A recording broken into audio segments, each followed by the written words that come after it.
Listo.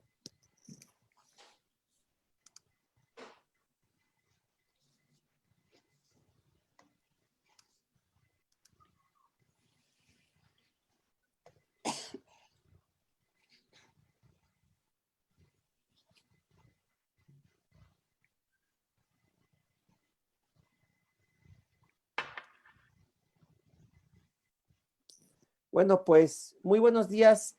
Sean todas y todos ustedes bienvenidos al Colegio del Estado de Hidalgo de manera virtual en el marco del Seminario Virtual Internacional Desarrollo, Sociedades y Territorio. Este día llevaremos a cabo la conferencia Emergencias de Vulnerabilidades Urbanas en el Espacio Público Digital, el caso del área metropolitana de Buenos Aires, a cargo de la doctora Margarita Goodman. Doctora, muchas gracias por estar aquí con nosotros.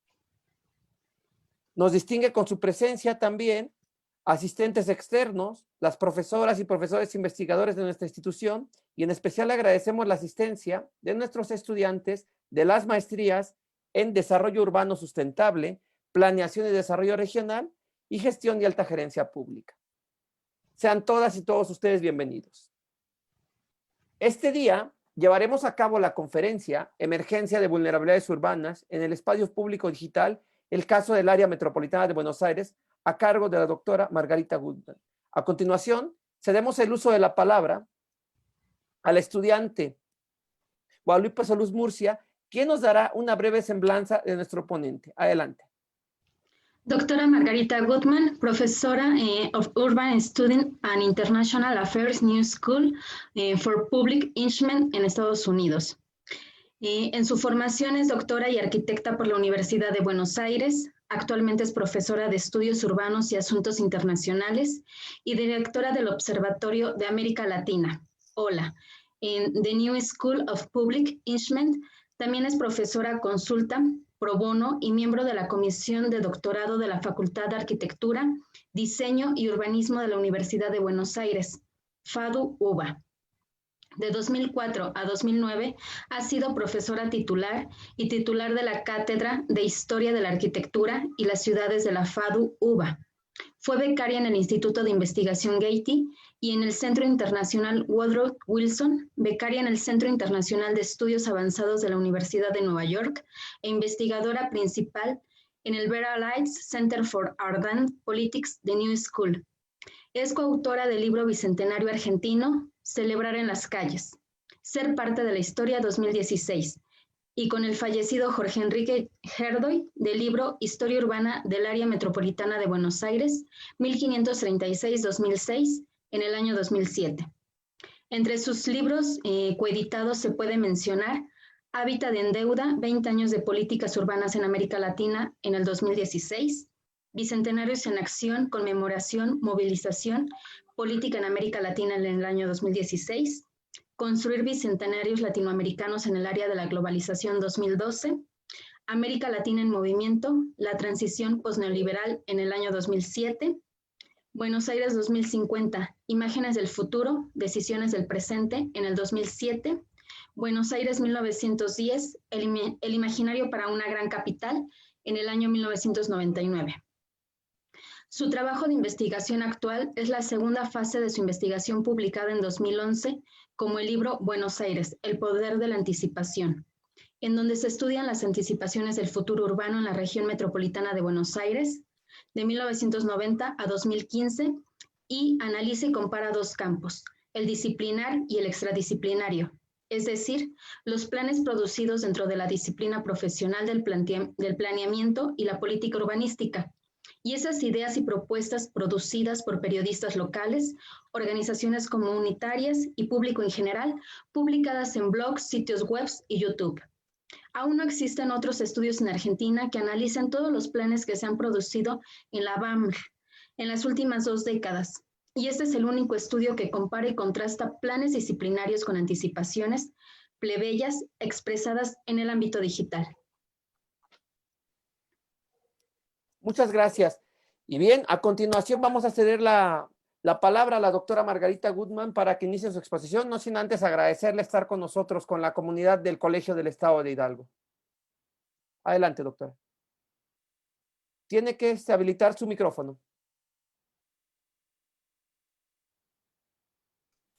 ¿Ahora? Listo, muy bien. Muchísimas gracias, Edgar. Muchísimas gracias, Guadalupe. Muchísimas gracias al Colegio del Estado de México por la invitación. Perdón, del Estado de Hidalgo por la invitación. Me da mucho placer poder compartir con estudiantes y colegas latinoamericanos algunos avances de los trabajos que estamos haciendo tengo que decir, sobre Buenos Aires, pero desde Nueva York y, por supuesto, con mucha presencia en Buenos Aires. Así que, primero que nada, mi agradecimiento por la invitación. Y agradeciendo también a todos los estudiantes y colegas que participan en esta presentación.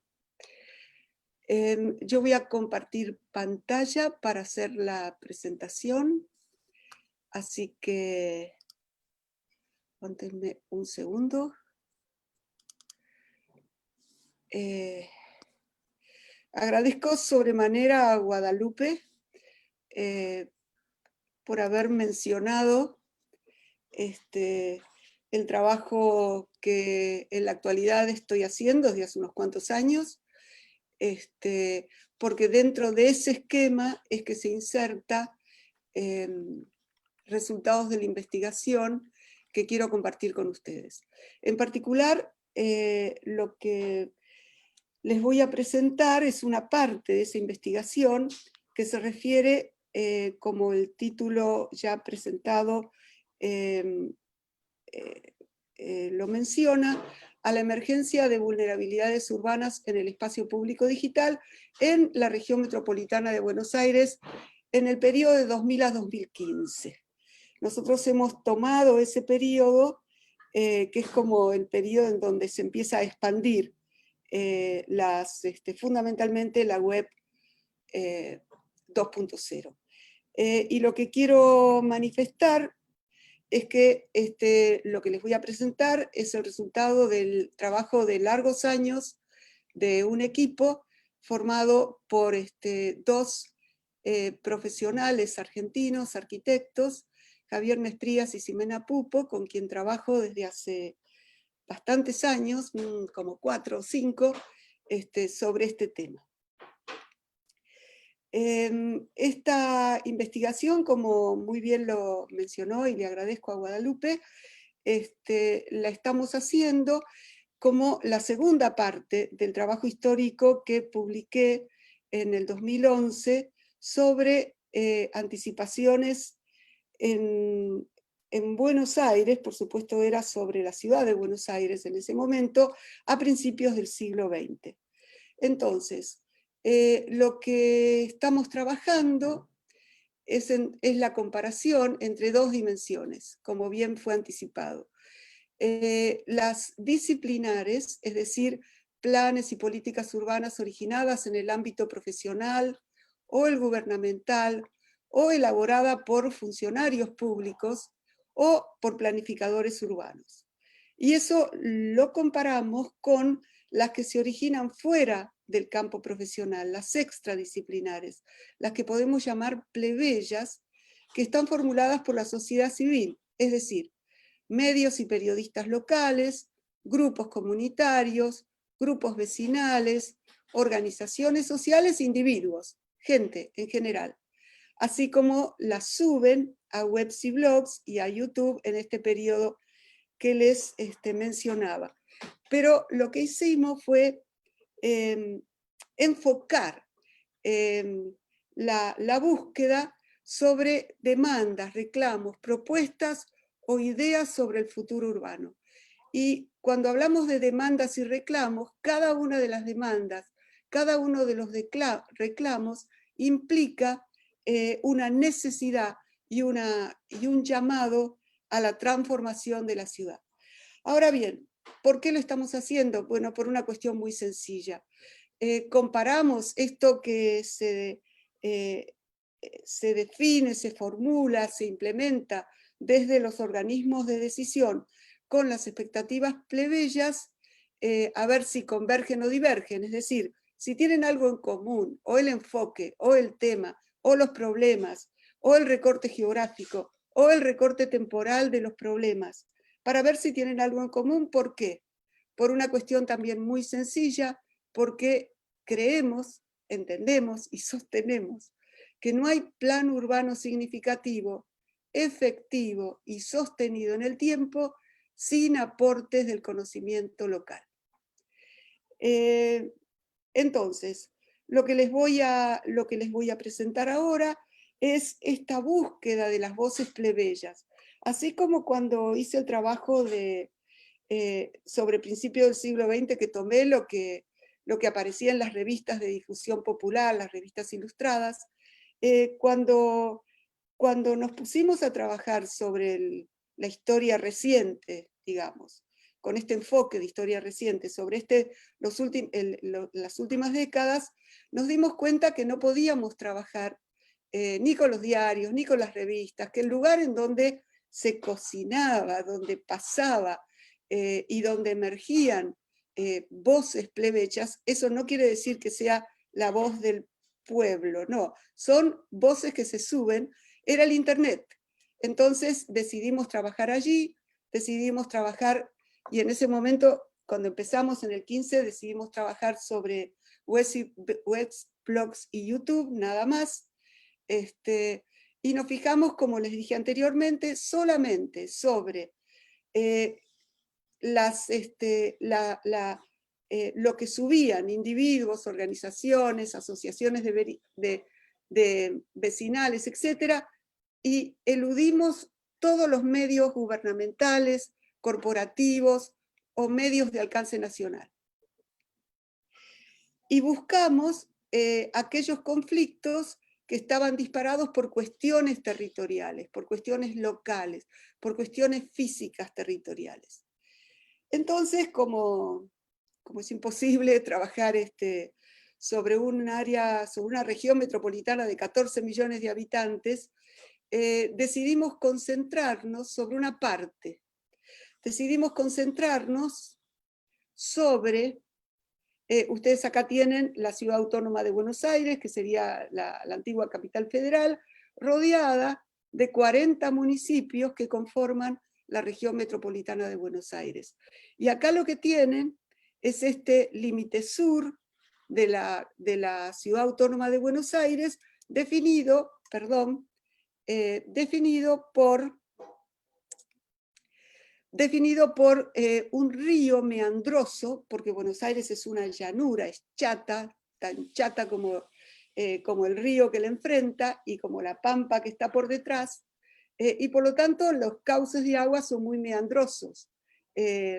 Y este río es el llamado Matanza Riachuelo, es el que constituye el límite sur de la Ciudad Autónoma de Buenos Aires, donde enfrenta a una serie de municipios del Gran Buenos Aires.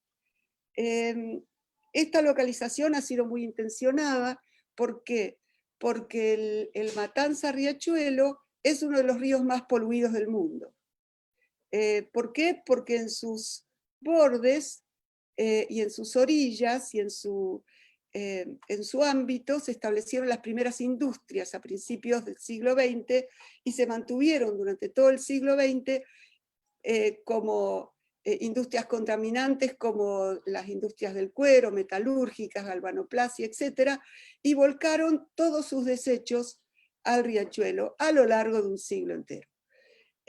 Por lo tanto, nos parecía que era un tema interesante de averiguar porque encima, como es de suponer, en sus márgenes totalmente desvalorizadas, se asentó población vulnerable en barrios, villas de emergencia y asentamientos.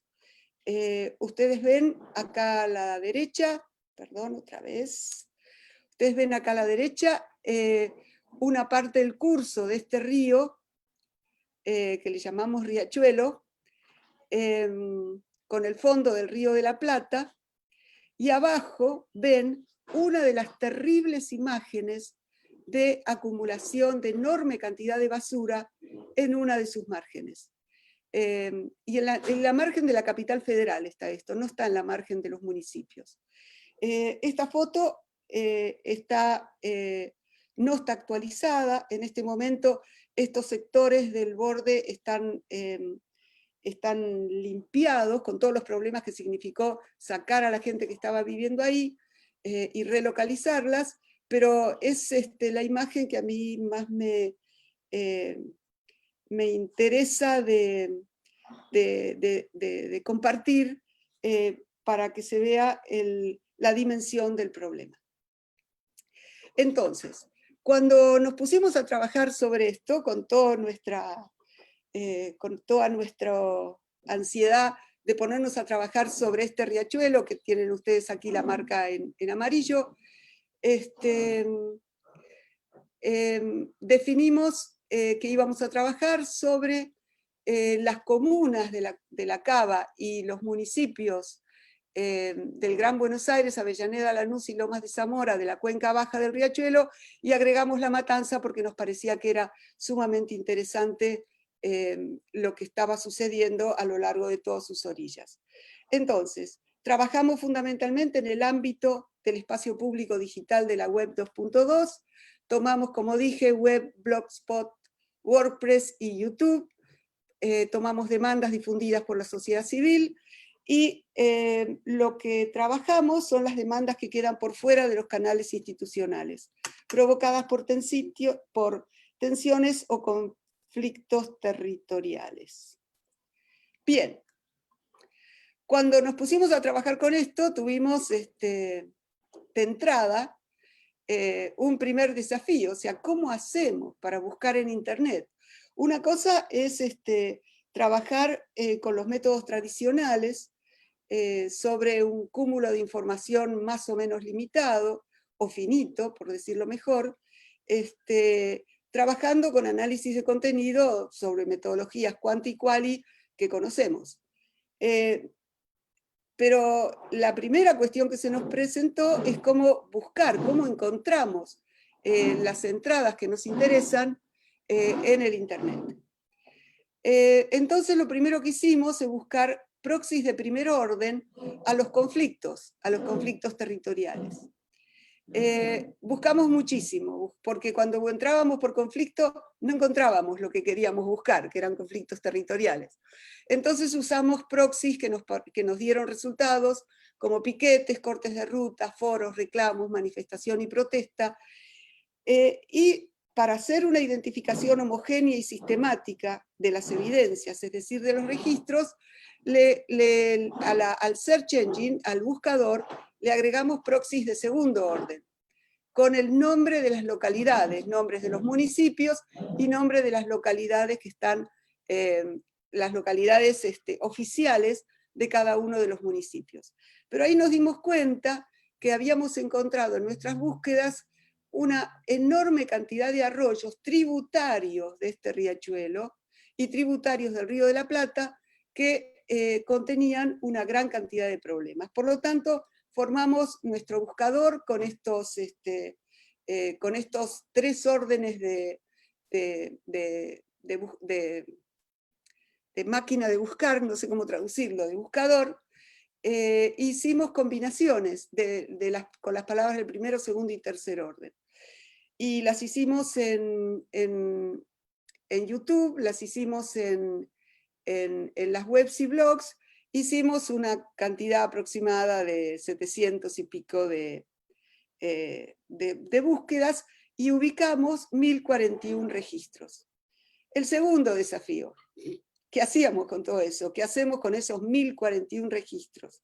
Entonces lo que desarrollamos es una matriz interpretativa y abierta en Excel, en donde pusimos por un lado una dimensión descriptiva con los datos duros, con los metadatos, y por otro lado fuimos organizando el desglose de los contenidos de cada uno de los registros en una serie de temáticas específicas que luego agrupamos en temáticas o categorías generales provenientes de los estudios urbanos fundamentalmente.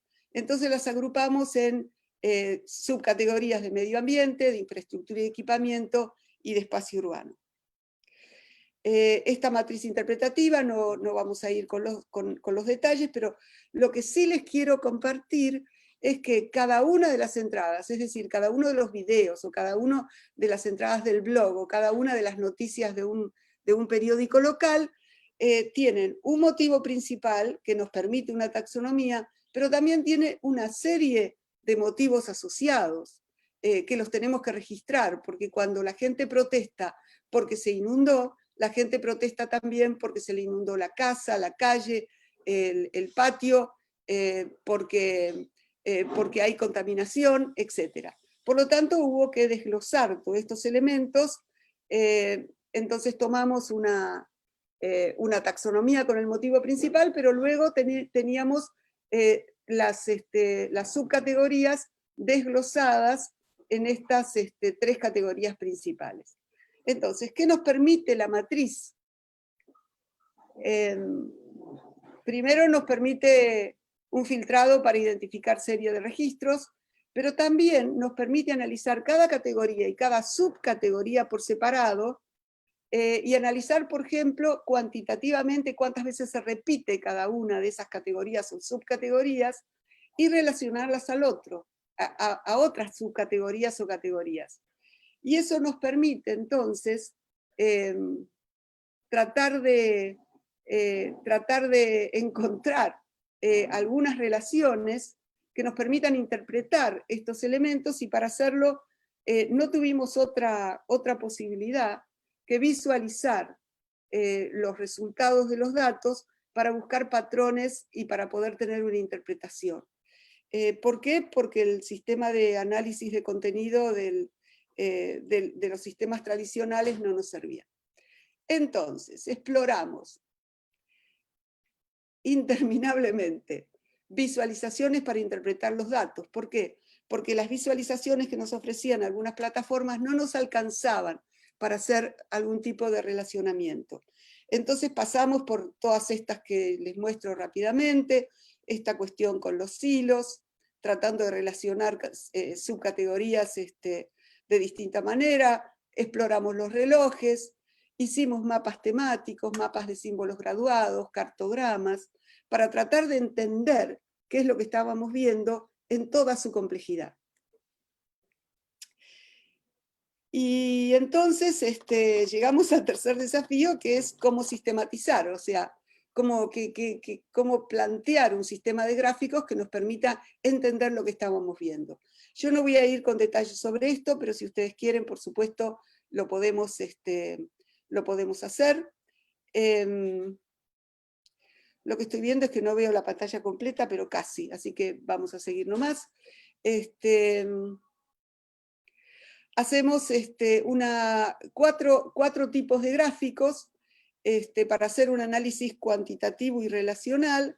Tenemos los gráficos de barra negra, que suma los motivos principales y asociados. Luego tenemos lo que cariñosamente llamamos los termómetros, que distingue entre el motivo principal y los motivos asociados. Aquí tenemos las 5 divisiones administrativas que tomamos. Luego desagregamos cada uno de los motivos principales en las subcategorías que lo componen. Y por último, tratamos de relacionar estas 3 categorías principales entre sí. No voy a entrar en detalle, lo único que quiero que miren es que, por ejemplo, en La Matanza, por supuesto que es la división administrativa más grande de todos estos municipios, incluso de las 2 comunas de la Cava, tiene una relación entre los distintos componentes distintas a otras. Y si uno observa, por ejemplo, esta línea de espacio urbano, va a ver que tiene diferentes relaciones, y son diferentes también a las formas que presenta el medio ambiente, que está en azul. Pero no quiero entrar en detalles sobre eso. Les quiero mostrar ahora, siguiendo con el desafío, cómo interpretamos lo que vemos. Hicimos una georreferenciación. Es decir, tomamos, por ejemplo, en estas 5 unidades administrativas,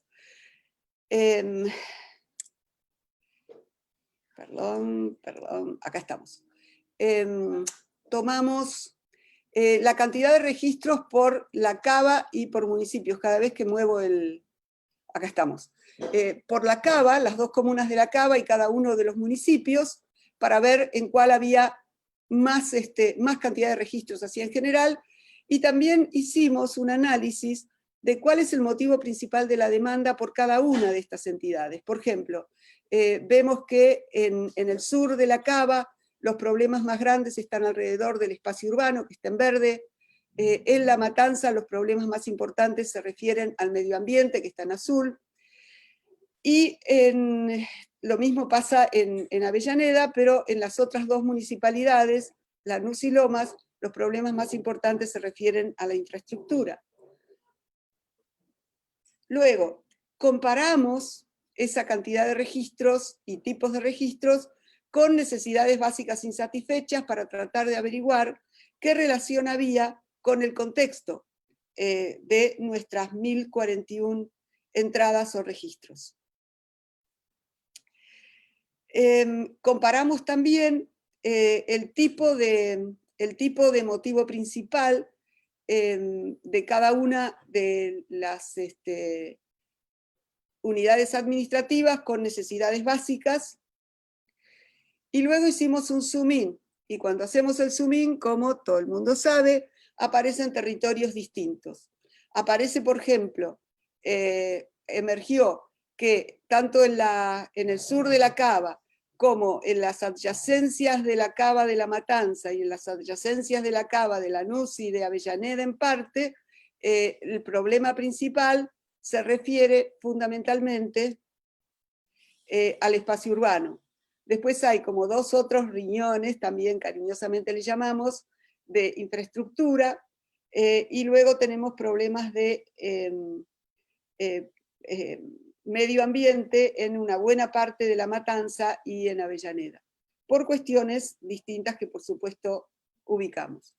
Entonces, hay algo que no les dije, pero que me pueden interrumpir cuantas veces quieran. Yo soy media apurada en hablar, pero ustedes me pueden interrumpir, por favor, y Edgar, por favor, me avisas si hay preguntas al respecto. Claro, claro. Las dejamos para cuando emerjan, obvio. Bien, después de todo este trabajo, identificamos 4 problemas principales, 4 conflictos principales. Primero, la emergencia de las cuencas hídricas. De las cuencas hídricas, no del riachuelo propiamente dicho, sino de las subcuencas de los subsidiarios al riachuelo y de los arroyos subsidiarios también que desembocan en el Río de la Plata. Y vamos a ver más sobre esto. El segundo tema, la basura metropolitana, en algunos casos apilada, pero en otros casos apareciendo en esquinas, en bordes de plazas, etcétera, etcétera.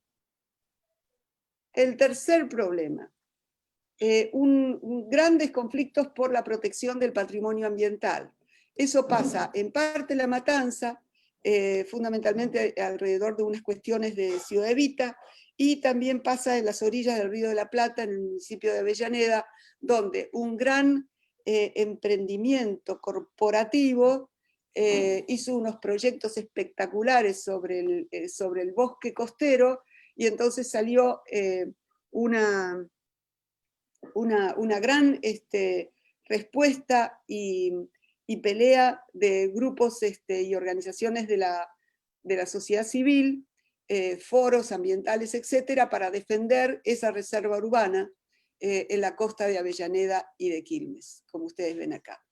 Y el cuarto conflicto que nos pareció, que salió así como más importante, es el tema y la discusión sobre la reurbanización de villas de emergencia y la ocupación de tierras vacantes. Esos fueron los 4 grandes problemas que encontramos. Y ustedes acá tienen imágenes que nosotros encontramos en YouTube, en blogs, etc. Entonces, hallazgos. Además de la identificación de esos problemas, que al fin y al cabo son problemas que se conocen en general, no se conoce tanto este tema. El primer hallazgo más importante que creemos que hicimos, que es la emergencia de los arroyos de municipios del sur como uno de los más grandes problemas y objeto de numerosas demandas. Entonces, eso se debía a que cuando estaban entubados, cuando las correntías no eran suficientes, cuando el diámetro no era suficiente, obviamente llovía mucho y había sudestada, se inundaba. O por otro lado, en los arroyos a cielo abierto, que parte de ellos están a cielo abierto, el problema es la polución, como se había mencionado, de viejas curtiembres y plantas químicas y la acumulación de basura sobre los márgenes. Lo que es más importante de esto que nosotros creemos que es un hallazgo, es que se encuentra poca o casi ninguna referencia a estos arroyitos en los planes urbanos de los municipios, en los medios corporativos, por ejemplo, los diarios más grandes del país, Clarín, La Nación, etcétera, hablan sí del riachuelo, porque está contaminado, porque todo el mundo lo ve, porque es el límite de la capital federal, etcétera, pero es rarísimo que se encuentre alguna noticia sobre lo que pasa en estos arroyitos, y tampoco están considerados en la literatura académica.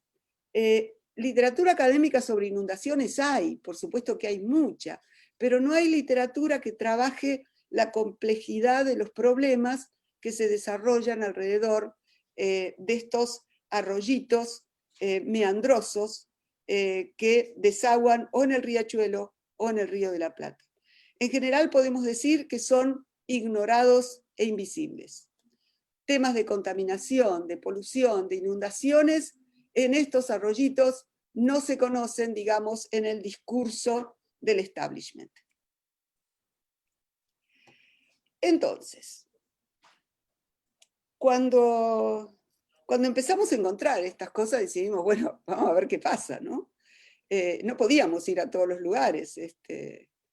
Esto es antes de la pandemia, por supuesto que hubiéramos podido ir, pero no podíamos recorrer todos esos lugares. Entonces dijimos, mira, hagamos lo que hacemos todos los días cuando necesitamos ver algo, y nos pusimos a trabajar con el Google Street View.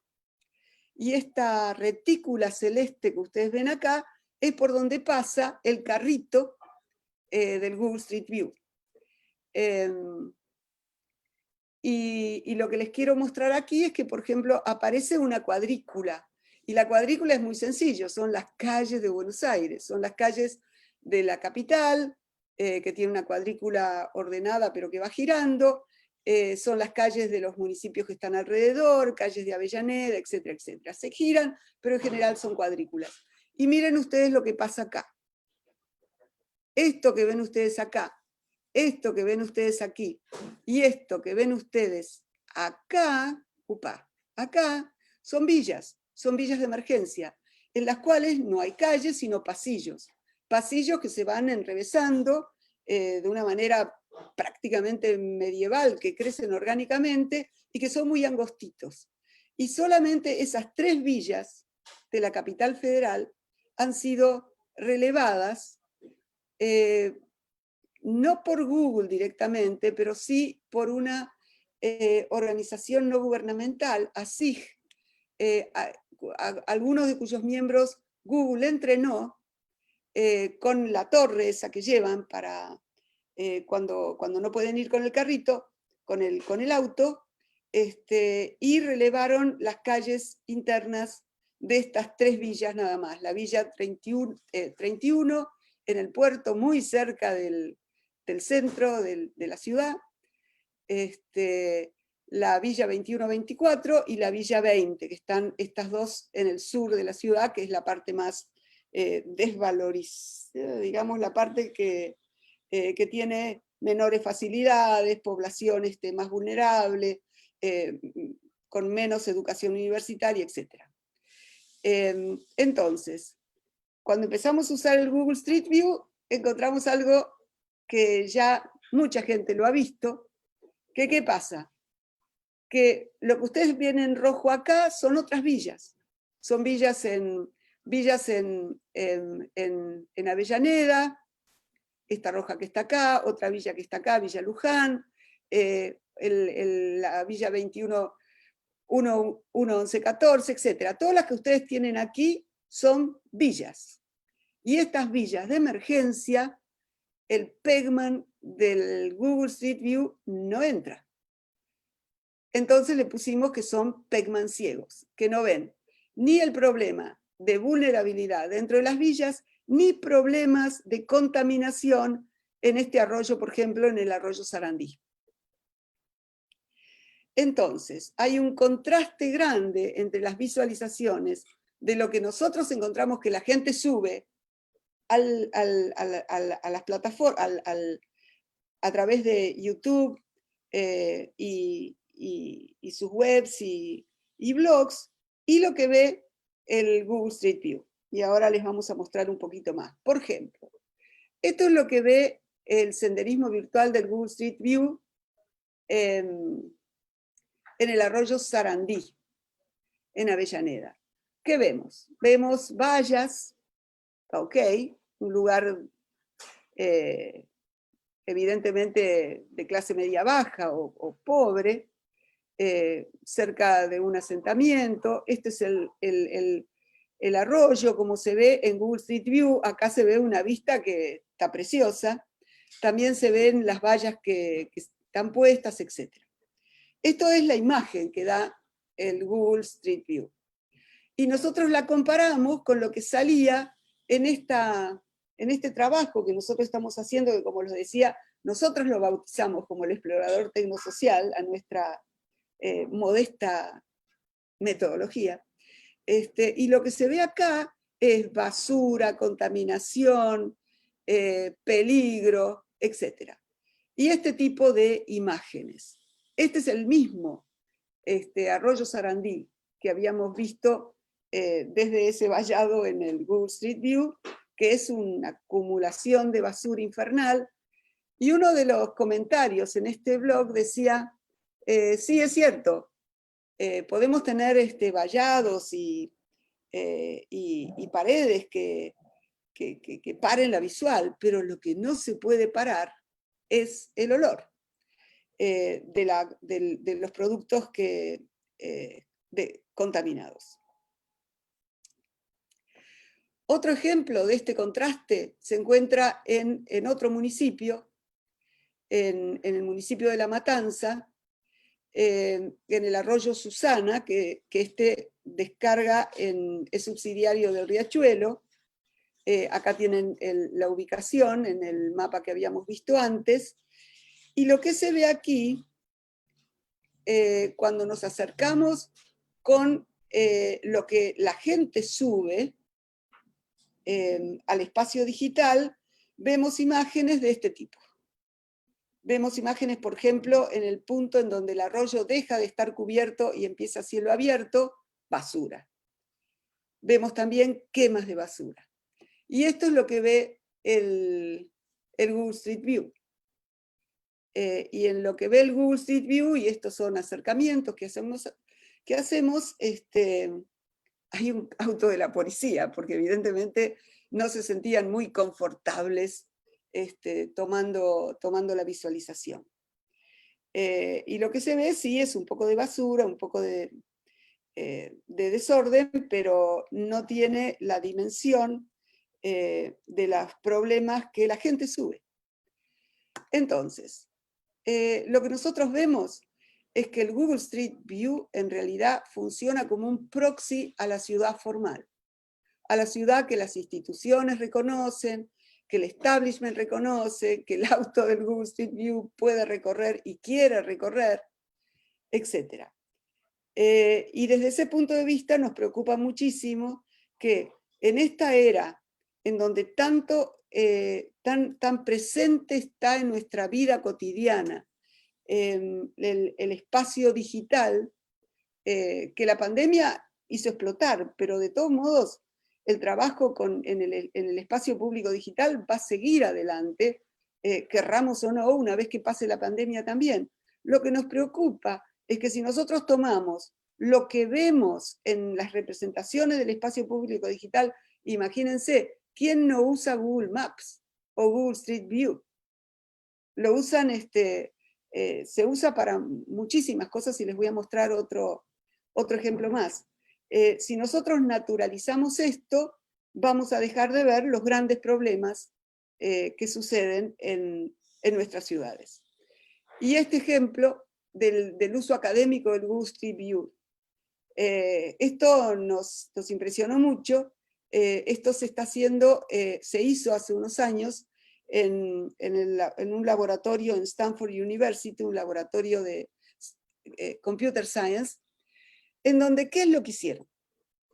Buscaron en lo que veían en el Google Street View, en diferentes condados de Estados Unidos, miraron los autos. ¿Y qué miraron de los autos? Miraron lo que es público, ¿no? Por supuesto, le taparon la chapa de identificación y miraron el modelo y el año. Y en base al modelo y el año, comparado con una enorme cantidad de estudios académicos, demográficos, sociales y políticos, llegaron a la conclusión que podían predecir qué es lo que se iba a votar en ese distrito. Casi nada. Y lo probaron, porque lo hicieron en un censo viejo y después lo hicieron en dos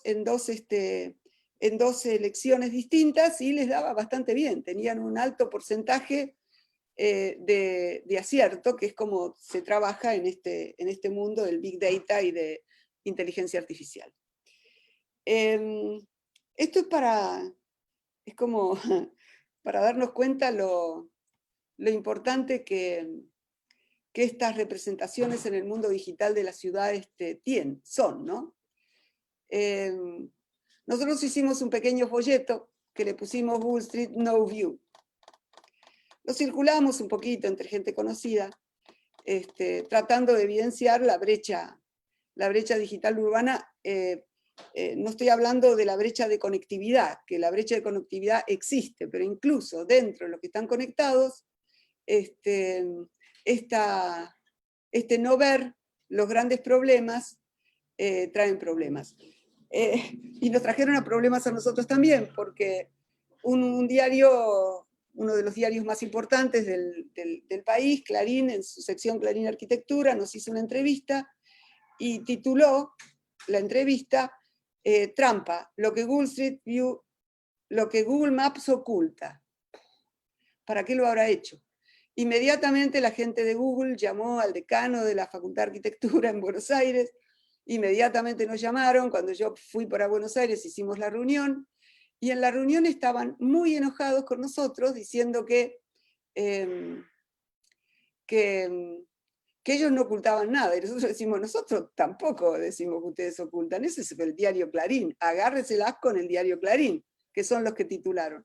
Nosotros lo único que dijimos es que no lo ve, que no lo ve aún, pero que lo puede ver. Y bueno, ahí habíamos ido con la periodista que nos había hecho la entrevista y por supuesto no se la iban a agarrar con Clarín, y sí, por supuesto, con los académicos que hicieron este trabajo.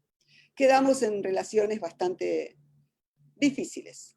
Entonces, lo que nosotros creemos es que lo que no es visible no existe. Y si no existe, nadie tiene por qué hacerse cargo de lo que no existe. Y si lo que no existe son situaciones de vulnerabilidad y situaciones de contaminación y polución, estamos en problemas. Y esto es lo que estas chiquilinas, que son alumnas, deben tener 13, 14 años, de un colegio secundario de la Villa 21-24, salieron a la calle a filmar lo que veían ellas en su barrio. Y lo dicen en este video, que no se los voy a pasar, sencillo, dice, si nadie sabe las condiciones en las que vivimos, nadie puede darnos una mano para que esto se resuelva. Entonces, esto plantea una advertencia importante sobre la tecnología utilizada para recolectar datos urbanos, que pueden contener sesgos bien conocidos y saltean espacios de necesidades extremas. Algunas reflexiones para terminar, que lo único que voy a hacer es volver a repetir de una manera organizada el mensaje más importante que me parece que tenemos como resultado de este trabajo. Si nosotros pensamos la tecnología digital desde una perspectiva de derechos y de inclusión social, que es lo que nos interesa, vemos que las tecnologías digitales generadas por corporaciones, por ejemplo el Google Street View, Google Maps, etc., producen a través de sus algoritmos, Big Data, inteligencia artificial, Deep Learning, etcétera, etcétera, producen tanto por intención como por omisión resultados que discriminan a ciertos sectores sociales de la población y siguiendo tendencias establecidas. Lo que a nosotros nos parece que es muy importante tener mucha conciencia de eso. ¿Por qué? Porque ciertas tendencias ya establecidas pueden ser retomadas por los que organizan los algoritmos y lo que terminan es acusando, haciendo más fuertes esas diferencias. Pero también sabemos, como lo que hemos hecho en nuestra investigación, que podemos utilizar el mismo Google, la misma plataforma, el mismo buscador, pero hacer un uso redireccionado de esa misma tecnología hacia la visibilización de la vulnerabilidad en el espacio digital. Creemos que se pueden encontrar las grietas del sistema tecnológico corporativo para visibilizar la vulnerabilidad social y ambiental, pero fundamentalmente reclamar su espacio que exista, que sea visible dentro de la ciudad digital. Porque esta ciudad digital es una representación de nuestras ciudades que rápidamente se están extendiendo, repitiendo los patrones de discriminación instalados y convirtiéndose en una segunda naturaleza de la ciudad. Hasta aquí llegué. Esto es solamente para contarles que cuando el Ministerio Público de la Defensa de la Ciudad de Buenos Aires supo del trabajo que estamos haciendo, nos pidió que trabajásemos en el espacio digital sobre las demandas que emergían de la población sobre cuestiones de derechos incumplidos. O sea, la Ciudad de Buenos Aires tiene en su Constitución derechos que debe cumplir. Y el Ministerio Público de la Defensa de la ciudad es quien tiene que recoger ese incumplimiento y demandar a la ciudad. Eso es lo que nos pidieron hacer y esto ya fue terminado, se terminó a principios de este año, está en las redes y si tienen interés lo pueden revisar. Bueno, hasta aquí llegué. Y gracias por el aguante de esta larga exposición, que no sé cuánto tardó, un montón. No, hombre, no, te tiene todo el tiempo. Muchísimas gracias por esta exposición. La verdad es que un servidor y creo que la gran mayoría quedamos impresionados de este tipo de datos que nos está presentando, de cómo estas problemáticas se hacen visibles a través de las cuestiones. Entonces, voy a ceder la palabra a las personas que nos lo vayan pidiendo y también las preguntas, ¿no? Le va la primera, Guadalupe Solís, quiere tomar la palabra. Adelante, Guadalupe. Hola. Bueno, yo pues felicitarla por la exposición que nos hizo. Me identifico demasiado con usted porque yo igual para mi tesis estoy haciendo un poquito del uso de Google Street Map para comparar fraccionamientos cerrados de información que obtuve a través de las municipalidades del área metropolitana de Pachuca y lo crucé con mi búsqueda en Google Street. Entonces, pues yo fascinada con su método y entiendo toda la complejidad que hay y que difícilmente se encuentra en la literatura académica. No quiere decir que no la haya, pero sí no con los atributos que se requieren para hacer un análisis a profundidad de temáticas muy precisas. Entonces, desde mi punto de vista, la felicito y muchísimas gracias por la conferencia. Y lo que tengo que decir es que me encantaría mucho que sigamos en contacto y que podamos compartir esfuerzos, experiencias, porque esto es como buscar, para nosotros fue buscar, o sea, nos tiramos a la pileta sin salvavidas, así, de puro darnos cuenta que ese es el lugar que tenemos que investigar, si queremos ver voces, si queremos ver qué es lo que pasa con lo que la gente piensa. Es un acercamiento, eso no quiere decir que toda la gente piense eso, ni mucho menos. Los que lo subieron a la web piensan eso. Nos parece importante poder compararlo con lo que propone la disciplina, la academia, etc. Y me interesaría muchísimo poder quedarnos en contacto para compartir experiencias.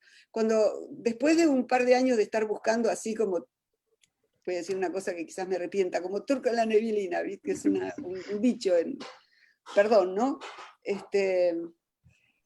No debería haber dicho eso, pero a buscar a ciegas, digamos. Estamos en confianza. Buscar a ciegas sin tener nada más que una sola herramienta, nuestra experiencia como académicos y el sentido común. Entonces, cuando después de un tiempito nos pusimos a leer sobre inteligencia artificial, algoritmos, deep learning, etcétera, etcétera, descubrimos, por ejemplo, que hay una enorme literatura de cómo buscar en content analysis en estos medios, pero que en realidad no nos aportaron más que lo que hace al computer science, que eso nosotros no lo dominamos en absoluto, nosotros contamos y hacemos dibujos analógicos.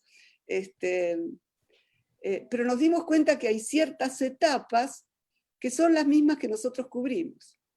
Hay ciertas etapas en lo que se llama el distant learning, que fue propuesto por Franco Moretti a fines de la primera década del 2000, que mucho de la gente que hace humanidades digitales están trabajando con ese distant learning y con un aparato de computación y de expertos en computer science y matemáticos y estadísticos y neurólogos, etcétera, etcétera. Pero a nosotros nos llamó la atención que seguían las etapas muy semejantes, digamos. Bueno, nada, me callo. Encantada, y sí, por supuesto el contacto me encantaría tenerlo para compartir todo esto y aprender. Un gusto, un gusto. Claro que sí, yo le paso su correo para que estén en contacto a todo aquel que nos lo pida, que él, aquella. Hay una pregunta desde el Facebook, aprovechando que no solamente tenemos el Zoom, sino también por el Facebook Live del colegio. Le mando un saludo afectuoso a nuestra secretaria académica, la doctora Concepción Gómez, y también le tiene una pregunta. Menciona, ¿qué opina acerca del marco legal que debería existir en materia de espacio público digital? ¿Qué hace falta? Es una excelente pregunta. Gracias, Concepción, y bueno, no nos conocemos, pero vaya un anticipo, quizás nos conozcamos pronto. Y retribuyo el saludo. Y con respecto a la pregunta es crucial. La pregunta es crucial. ¿Quién accede y cómo accede al espacio digital?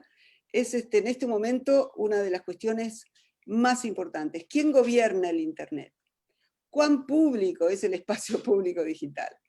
¿Quién lo legisla? ¿Quién lo cura? ¿Quién lo controla? ¿Quién decide qué es lo que se puede subir y lo que no se puede subir?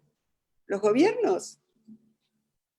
No. Los gobiernos tienen, y en todos los países, bueno, en Europa tienen un poco más de control, pero en Estados Unidos, y por lo menos lo que sé de la Argentina, no sé de otros países en América Latina, hay algunas consideraciones generales, pero los que realmente son dueños de ese espacio son las grandes corporaciones. no es casualidad que los más ricos de los ricos de este planeta globalizado sean los CEO, los dueños, los presidentes, no sé qué son, de las grandes corporaciones y las plataformas mediáticas. GAFAM, Google, Amazon, Facebook, Apple y Microsoft, GAFAM. Son ellos los que, en manos de quién estamos.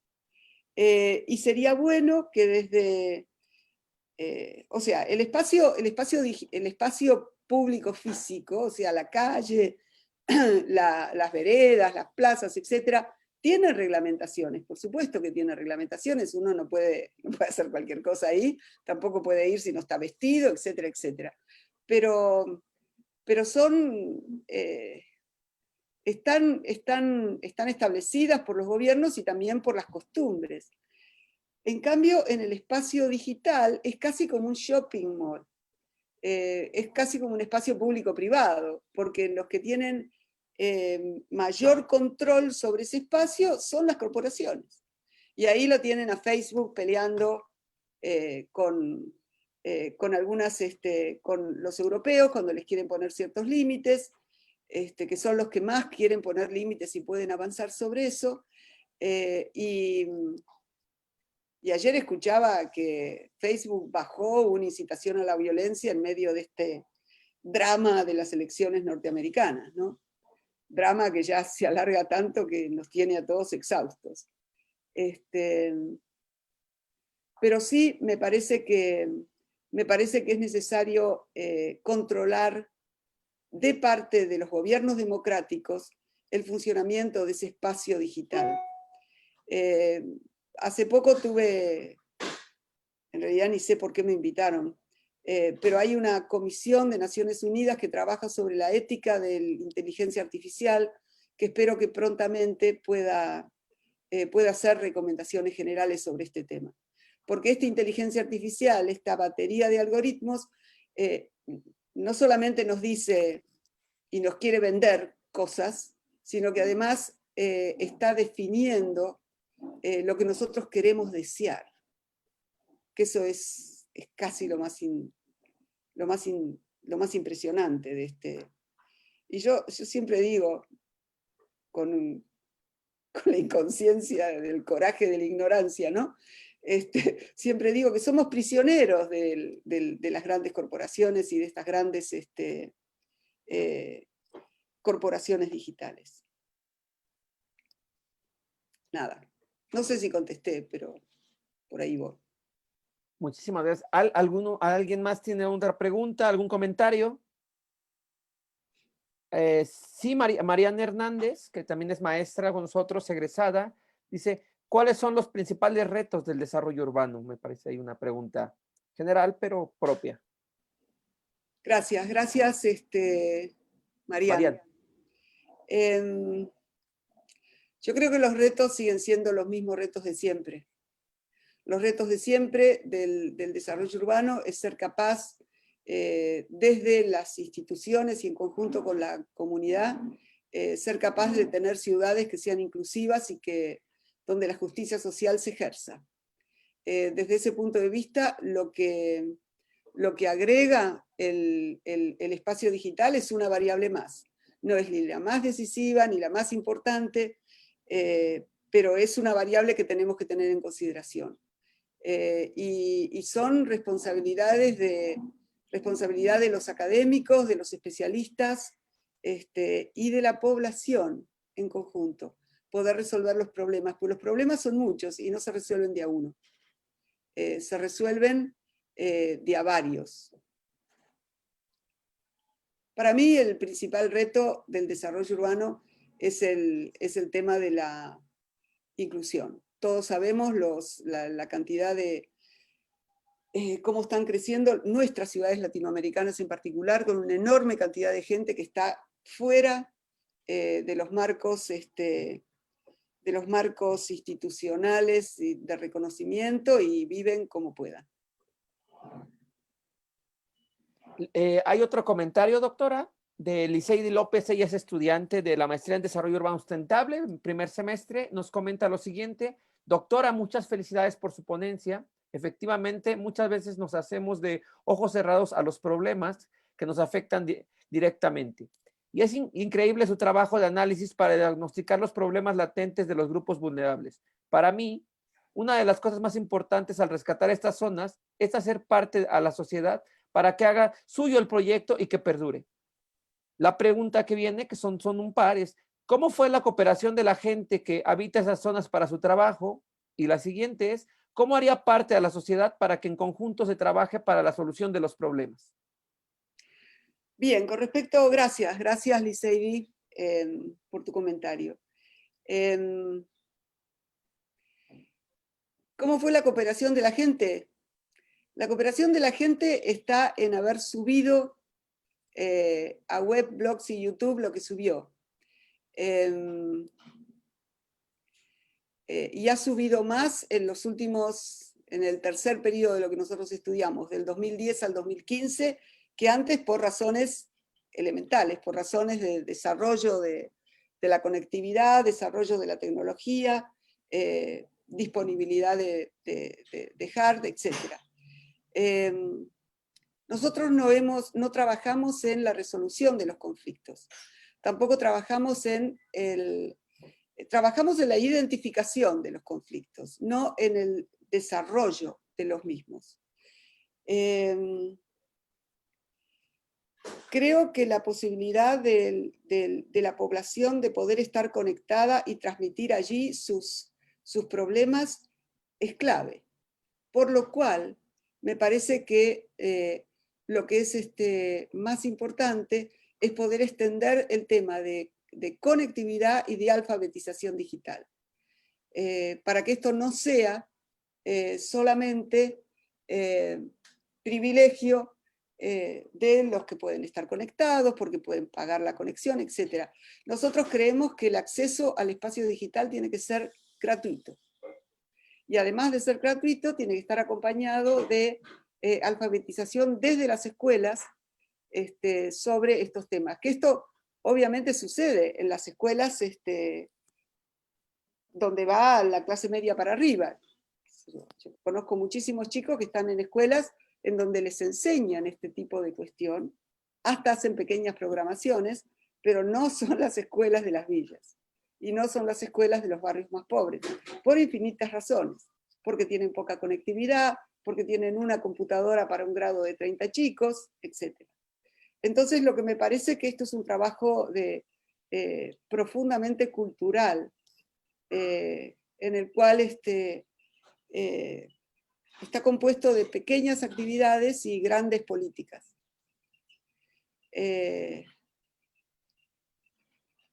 Y la pregunta que vos hacés, Liceidi, es una pregunta crucial. O sea, ¿cuáles son las actividades desde las políticas públicas para estimular? Yo no diría estimular, porque no es eso. La gente está estimulada y la gente lo que necesita son canales de expresión y canales de legitimación de sus voces. Porque a la gente no hay que estimularla para participar. La gente quiere participar. Cuando hay un problema, salen a la calle, y salen a la calle mujeres fundamentalmente. Y lo que nosotros tenemos que hacer, tanto desde la academia, y si es posible, dentro de los niveles de decisores de políticas urbanas, es darle legitimidad y visibilidad a esas voces. Hasta ahí llegué. Tenemos otra pregunta, es Sharon Miranda Gonsen. Ella también es estudiante, está en su tesis de la maestría en Desarrollo Urbano Sustentable. Ella nos comenta lo siguiente: buen día, muchas gracias por la interesante charla y por compartir estos hallazgos con nosotros. Yo he tenido la oportunidad de trabajar en rellenos sanitarios y tiraderos a cielo abierto en algunos municipios del estado de Hidalgo. Durante la pandemia tuve que parar mi trabajo de campo y valerme de plataformas como Google Earth y Maps. Fue muy particular que no hay acceso a imágenes de varios de estos espacios porque son predios particulares y no hay actualización en las mismas. Hace poco regresé a esos tiraderos y el paisaje ha cambiado de forma drástica. ¿Qué opina de la actualización de las imágenes? ¿Cree que estas plataformas se actualicen al ritmo de los cambios que se dan en el espacio urbano? Gracias, Charlotte. Gracias, Miranda, y por compartir tu experiencia y por las preguntas, que son también preguntas interesantes, porque como ustedes saben, el Google Street Maps y Views empezó todavía en la primera década del 2000, y fue implementándose en los distintos países, y nosotros podemos ver a través del Time Machine cuántas veces visitan diferentes lugares. Lo que nosotros vimos que tanto en el arroyo Sarnadiri como en el arroyo Susana, el auto del Google Street View pasó una vez y no volvió. Y sin embargo vemos otros lugares de la ciudad, como los lugares más ricos, más lindos, Recoleta, el centro, etcétera, que pasan y pasan y pasan. Yo creo que la actualización de las imágenes, o sea, del envío del carro, en el caso del Google Street View, no estoy hablando del Google Map en general, que tiene una lógica distinta, pero yo conozco más la del Google Street View. Cuando nosotros tuvimos la entrevista con Google, que fuimos todo el equipo,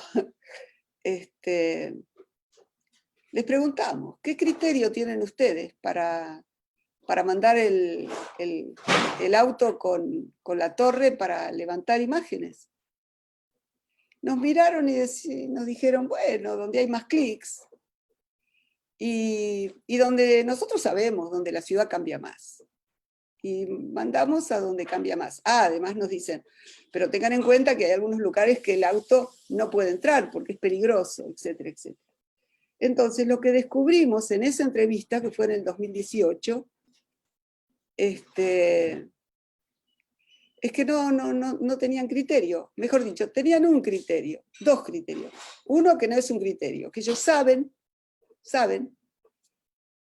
porque conocen la ciudad, es como si alguien pudiera conocer la región metropolitana de 14 millones de habitantes, pero bueno, saben dónde mandar, por ejemplo, al centro, a las esquinas que más se conocen, a los barrios que se conocen, etc.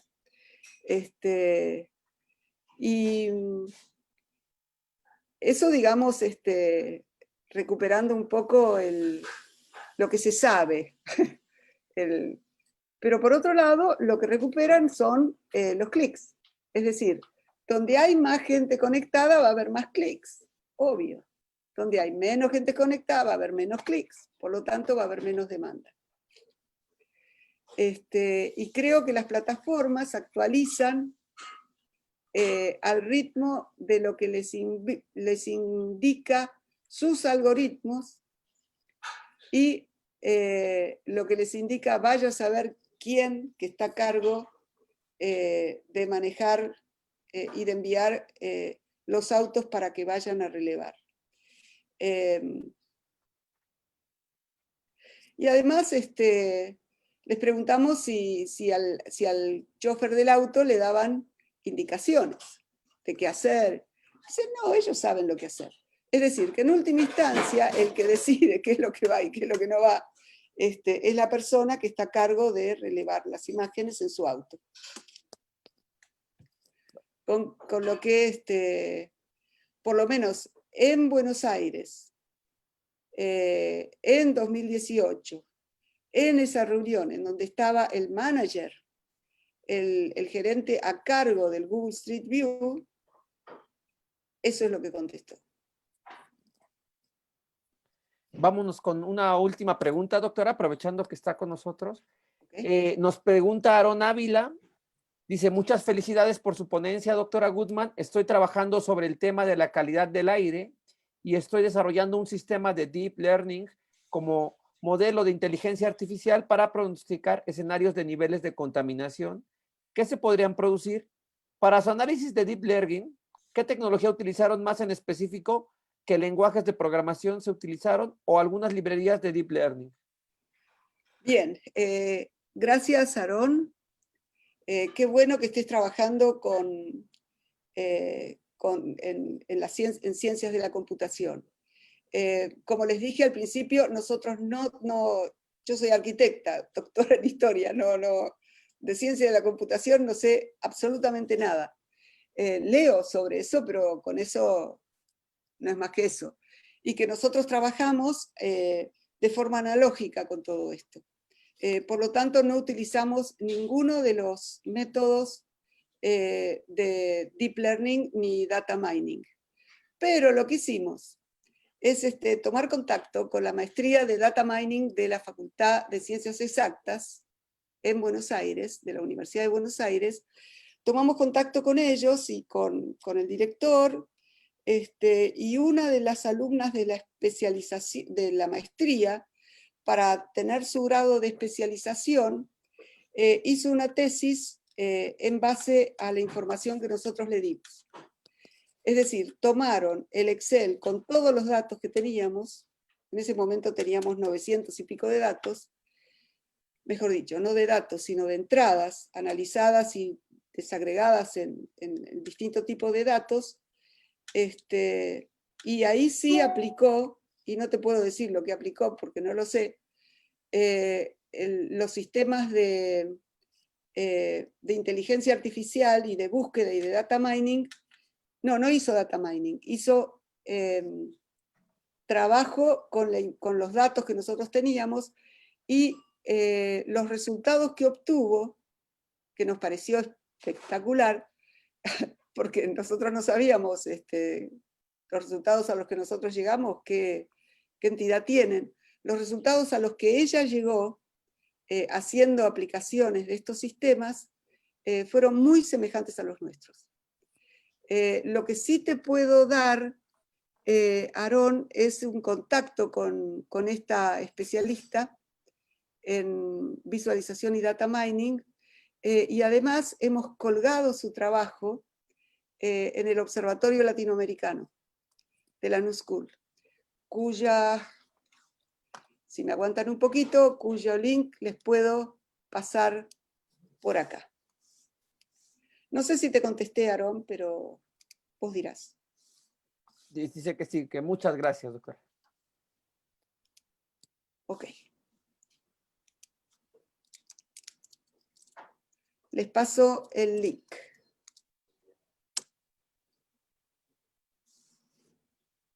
Si es que viene. Bueno. Control copy.